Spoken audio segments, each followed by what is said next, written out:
Happy Thursday. Happy Thursday. I'm Wiley, your favorite information scientist in training. I'm also an engineering and physical sciences research data services librarian, and I'm both. And I'm a PhD information science candidate. My field is race, digital studies, and intersectionality. And I am writing my dissertation on examining the digital information practices of Black trans men. And today I saw a post that asked, it was another graduate student, I think they're in physics, and they were saying, they sent a poll about for graduate students, is it better to either have a good advisor fit, B, a good research fit, and I think the third option was I'm working on my mental health, and it had a skull and crossbones. So I was thinking about that because I also realized in order to answer that question, everybody's program and institution is different.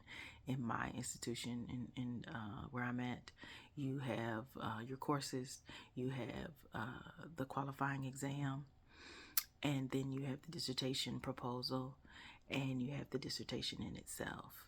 And I think what I needed, not I think, I know what I needed in all of those different phases have been different. And then there's also the lived experience of what actually happened. And when I got to the narrative and reading list in order to take your qualifying exam, I initially had two advisors, and those two advisors, they couldn't help me anymore because they weren't doing the same research that I was doing. So I found my current advisor. My current advisor studies Korean adoption, children's literature, and I've already shared I'm race, digital studies, and intersectionality. And at that time, I didn't even have what I would do for my dissertation yet, but that's the situation and the experience that I was in. And so if I'm using that lens and that experience to answer what I think is best, I think the good advisor fit is the best choice.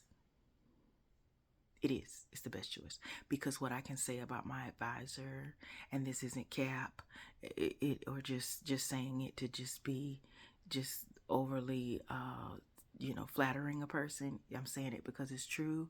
Is my advisor's scholarship is top tier, and her care is top tier. I have felt cared for, and seen and valued and given excellent and constructive advice that I feel has really helped me in my process. Because, while it's true I've been a librarian, and in my role as a librarian, it was a tenure track position. And I did make tenure in May of 2020, finishing my education to become Dr. Wiley and to get a PhD in information science. There were some similarities, but it was also different. And you need somebody that really helps you throughout the process. And sometimes I think oftentimes we focus on, does the research that we do, does it align with the other person? And for me, it wasn't necessarily that the research aligns, it was the fit of care that you need, because we don't talk about enough, or at least I don't see the conversation enough about the emotional and mental fortitude that is needed to complete a PhD program. Because in addition to completing a PhD program or graduate program, you have your everyday life too. And how do you navigate that? And what tools will be needed in order to make that process seamless? That's just the way that I think about that experience. And for me, it was her care. It was my advisors seeing me and being there for me in order to tell me, I want to hear about your ideas. I want to help you. And I remember when I got to my qualifying exam, she was like, you wrote the narrative, and you wrote this reading list. You're going to answer these questions in 72 hours. We're not trying to trick you. It was statements that she made like that. Oh, very helpful, because I didn't really know what the process was. And I felt like initially when other people had to leave, I was like, I don't know how this is going to go, because I really did think that you just rock with the same people, but that's not always the case. Sometimes you have to change your advisor. Sometimes they leave an institution. So there are all types of experiences that people have, and you have to think about what it is that you need, and also the fact that you evolve and grow in the program. Because I think where I am now, as far as like thinking, as far as like not just the process of writing a dissertation, but there have been changes for me. And how do you adapt? And how do you think about, okay, well, what tools do I need now?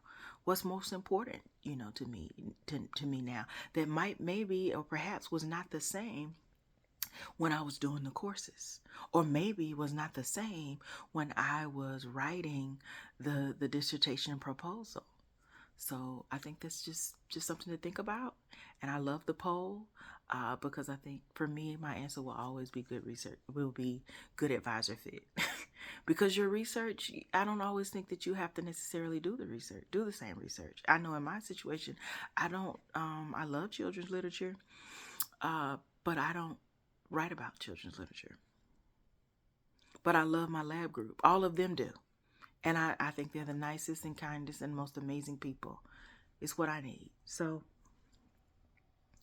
I feel the best answer to that question is you have to figure out for yourself what it is that you need and learn how to advocate for yourself and be okay with the fact that sometimes your needs might stay the same and sometimes they change. And do you have a system in place in order to navigate that and to be able to go to people and get the things that you need so that you can do what? Become doctor. Finish your program. And you need a community of people that can help you.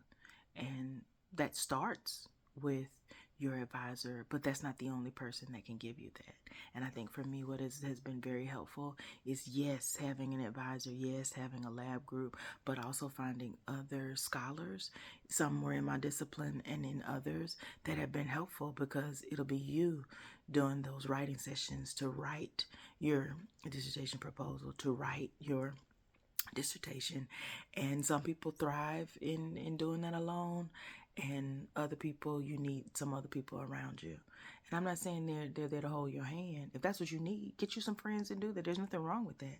But I found it helpful to write with others. You just show up on the Zoom screen and they write and you write, or you show up in a physical space and they write and you write, and you get it done, because you have to put words on the page in order to get out of the program. But thinking about what you need and being open to that, I think it's a good conversation. And also, I realize that some people need different things, and some people might see that poll and answer completely different. And I'll hold space for all of it. But just stopping in to give tips. I hope you're doing well. I hope you're taking care of yourself. This is Wiley signing off. You can find more of my experiences in grad school as an information scientist and as a librarian on the Wiley Report. It's on YouTube. Check it out. Feel free to subscribe. Peace. Thanks for listening.